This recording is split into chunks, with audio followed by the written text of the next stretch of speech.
Real hayotimizda naq $3750 turadigan mebelni 3D Max'da modelni yasashimiz kerak edi.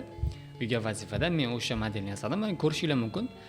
Rasmda stolda asosan tilla rangli oynadan yasalgan stol bor va o'tirg'ichlar mana stoldagi yumshoq qismi bor va pastda temir qismlar bor. Bularning hammasini biz 3D Max'da yasashimiz kerak edi. Mana ko'rishingiz mumkin. Bu hozir clay rejimida turibdi. Default shading o'tkazib olay. Hali render qilinmagan. Mana shisha qismlari, mana pastdagi oyoq qismlari hammasi alohida qilib yasalib chiqilgan. Bu endi tayyor holati.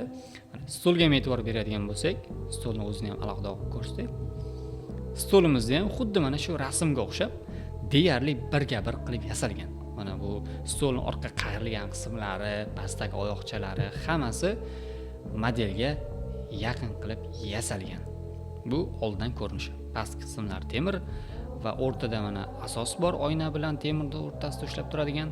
Bularning hammasi o'sha bitta modelni tashkil qilyapti. Qanchalik o'xshagan izohlarda yozib qoldiring. Men esa har bitta yasayotgan modelimni natijalarini bo'lishib boraman.